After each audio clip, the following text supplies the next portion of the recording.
Do you find yourself getting in your own way when you try to get organized? Well, in today's video, we're going to talk about the 5 organizing mistakes to avoid here on Get Organized with Jodi.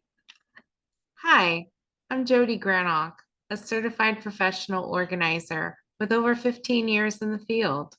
In this video, we're going to talk about the 5 organizing mistakes to avoid to set you up for success when you're working on an organizing project.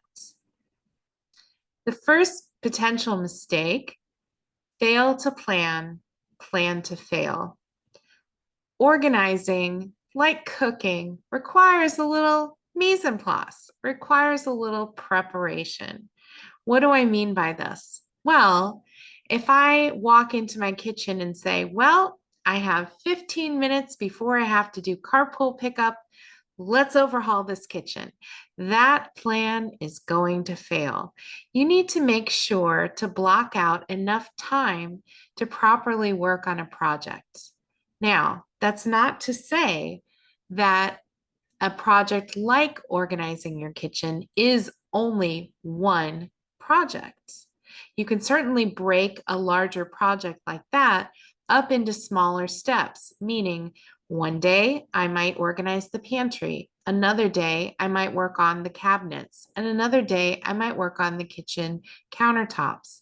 But even within those smaller projects, you still need to make sure to block out the right amount of time and make sure that you either have help or that you've gotten rid of any distractions you might have, like turning off the alarm on your phone for emails and texts, or either having people there to help you or asking for everyone to be out of the house so that you can concentrate.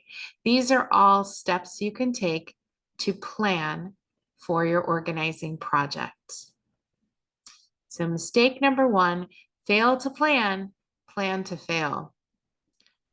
Mistake number 2 is poor stamina. Getting organized takes a lot of energy, both physical and mental. Physical in that you may be lifting and carrying around and moving things, and they might be some heavier items. You could be doing a lot of bending over, reaching up high, getting down low. So some physical needs there. Or you could be making a lot of mental decisions when you're deciding what to keep and not keep. That's a lot of mental fatigue potentially. Although I like to tell my clients that anytime we work together on an organizing project, I predict that they will have a very good night's sleep because they will be tired, physically and mentally tired. So, how do we make sure that we have good stamina? Make sure that you've had a good night's rest the day before you do an organizing project. Make sure that you've had something to eat because it is no fun trying to organize when you're hangry, if you have low blood sugar, for example. And make sure you're hydrated. Make sure, if you need to be, that you're caffeinated. So you just want to have your body in good shape so that you can set yourself up for success with doing an organizing project. So we will avoid mistake number 2, poor stamina. Mistake number 3, I see this the most when I go to clients' homes for the first time, and that is that they have gone shopping for products first. Now, it's not to say you can't go shopping, but when you're deciding that you're going to work on an organizing project, you don't want to say to yourself, all right, I'm going to organize my home office this weekend. So I am going to go to Target and IKEA and the Container Store and Office Max, all these places, and I'm going to buy baskets and bins and, different kinds of containers. Why is that a mistake? Well, until you go through the process of organizing the space and figuring out what you want to keep and don't want to keep and where you want to keep those items, shopping first could lead to more clutter.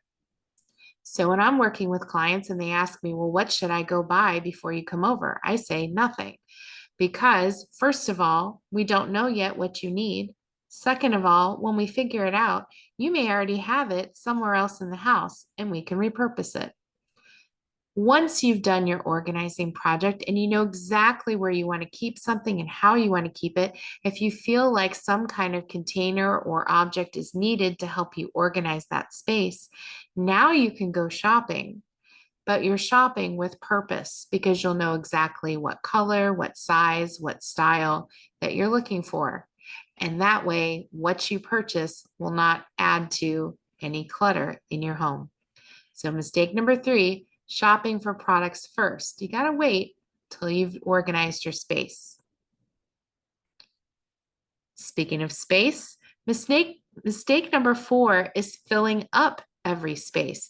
You want to leave yourself room to grow.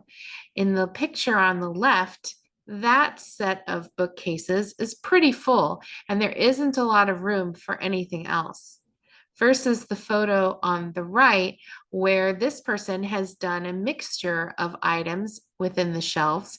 And so there is room to grow and there's room to change things around and maybe make different choices as the years go by. So leave yourself some space to avoid mistake number 4.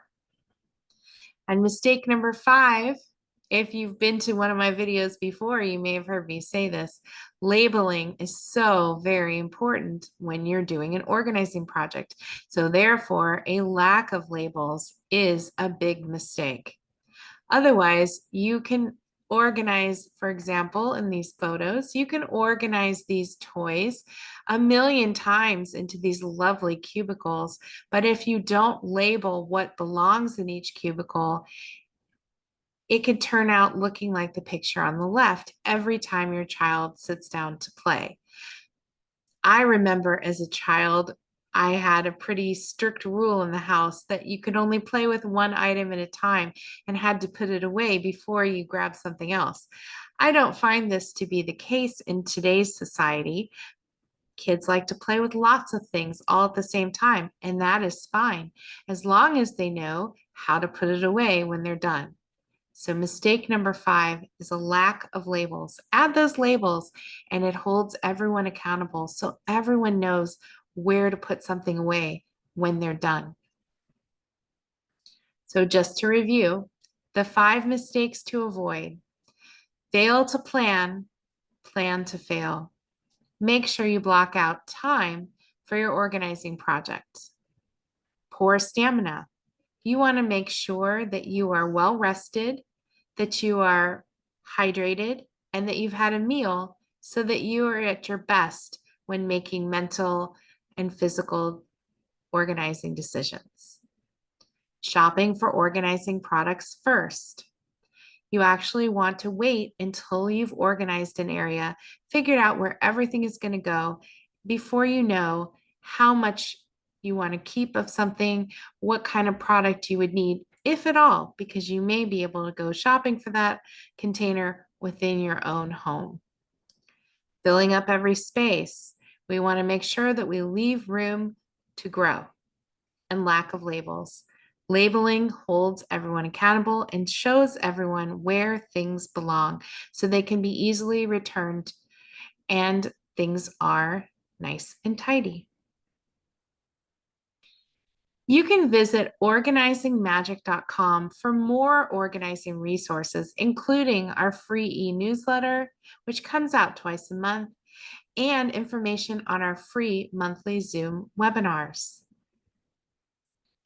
Make sure before you go that you click like and subscribe so that you'll always be in the know when we have our new videos, and they drop every Friday.